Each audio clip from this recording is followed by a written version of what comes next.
how's it going, guys? My name is Zach with the Movie Castle, and today I'm really excited because we're going to be talking about a classic horror movie sequel, and that is Child's Play 2. This came out in 1990 and was directed by John Lafia. Series creator Don Mancini is back to write the script, and once again we star Alex Vincent as Andy Barclay. Super cool they brought the kid over from the first movie. We also have Jenny Agutter as the new stepmother in this movie. Jenny Agutter you may remember for American Werewolf in London and Logan's Run. Super cool to have her on board. We also have Gerrit Graham and Christine Elise, as well as, of course, Brad Dourif back as the voice of Chucky. And really quick, man, look at this poster. This has to be one of my favorite horror movie posters of all time. Chucky with the big scissors and that little freaked out Jack-in-the-Box. Boy, it's fun. But yeah, maniacal and playful, that really is the tone of this movie. The first movie was creepier and Chucky was kept more in the shadows, and I really do appreciate that for part 1.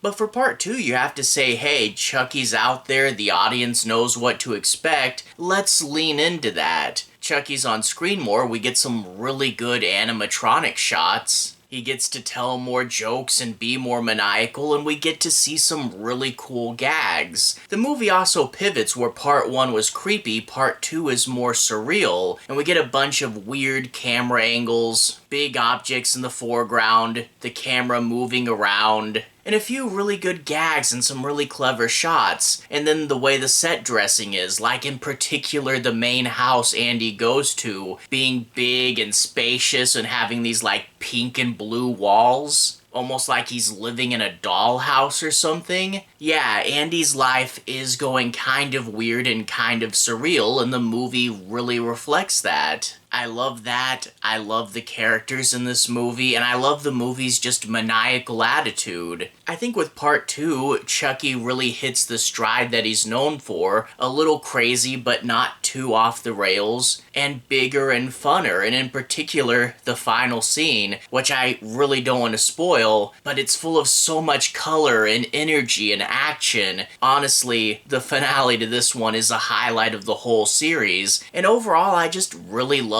Child's Play 2. And recently on the channel I covered Hellraiser 2, and I do want to get to Amityville 2 pretty soon, but I think I'm covering a lot of part 2s recently that people say might be better than the original, and I could see that with this one. Again, I'm not 100% sure on that, but I totally get if you like this one the best. But all that being said, let's talk a bit about the plot. I don't want to ruin the ending, so I won't be doing any major spoilers, but I do want to break down and analyze a few things, and talk about what's cool and what really works in this movie. So without further ado, let's take a bit of a deeper dive. We open up with a absolutely killer opening sequence of the burnt up Chucky doll from the first movie getting scraped away and rebuilt. The title card in here is particularly impressive, and it's so cool to see this process. We then pull back and find out that the whole Andy Barclay story has been a bit of like a media circus. The police are denying everything, Andy's mom has not backed down from the story, and the Good Guy Doll Corporation has grabbed up the Chucky doll in order to inspect it for any defects, which they say there's none. It's a completely normal doll. I guess because he just looks so creepy all burnt up, that's why they're rebuilding him, to present a better PR to the news and the stockbrokers. But after a brief accident, once Chucky's finally finished, they decide to just send him home with some corporate shill guy, and yeah, that's not going to go too well for him, and Chucky is on the loose again. We then cut to Andy Barclay, and we find out that he's been separated from his mother. Until the courts can piece together this whole story, they think it's best that they're separated, and they put Andy in the foster care system, and that's where he goes to Jenny Agutter's house. And I have to say, I really do love the characters and the dynamics we're presented with. We get a brief line when they talk about this like family heirloom, and Andy goes, will you pass it down to your kids someday? And Jenny Agutter doesn't really respond, and in just that little bit of like non-dialogue, we can really sense a lot of her backstory. She's probably unable to have kids, and in turn she's reaching out to the foster care system, and I really like throughout this movie you can tell like she wants to be a mother, but she's not 100% sure what to do, and she's just trying her best.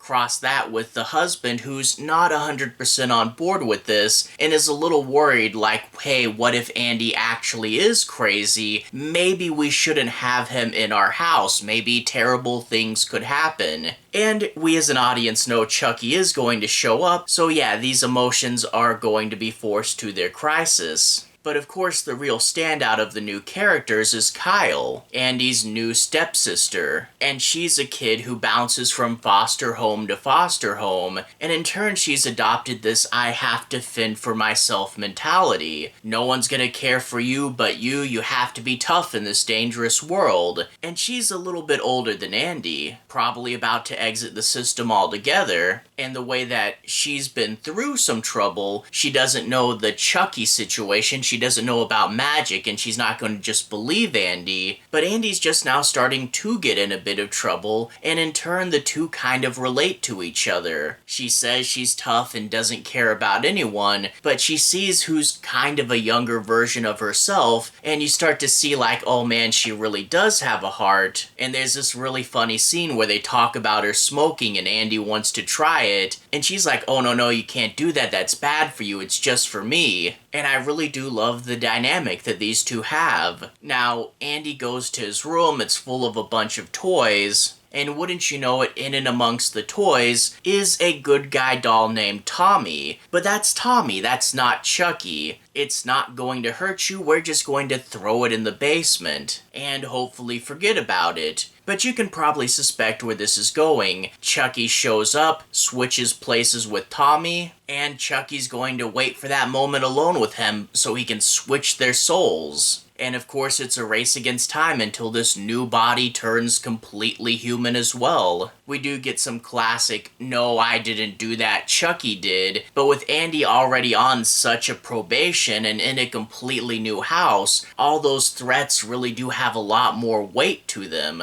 And you can tell Andy's always just one step away from really getting on the bad side of authority. Things heat up and we do get some echoes of Child's Play 1, but again in a more surreal and loud way. But it plays out again with these new characters and Andy's returning character super well. And once the chips are all on the table and everyone knows what's going on, it does heat up quite nicely. And again, I don't want to spoil the ending, but energy and action and color and some really good, big, intense, over-the-top sequences. The finale of Child's Play 2 is one of the best parts of the whole series, and it's a sequence I absolutely love. So yeah, Child's Play 1 and 2 really do stand as high points of the series. I really do love this one. And while Part 3 does have a bit of a step down in quality, again, I really do love this whole franchise, and I'm super excited to be talking about all of it. I hope to get to Part 3 pretty soon, but that being said, this one is pretty fun. And yeah,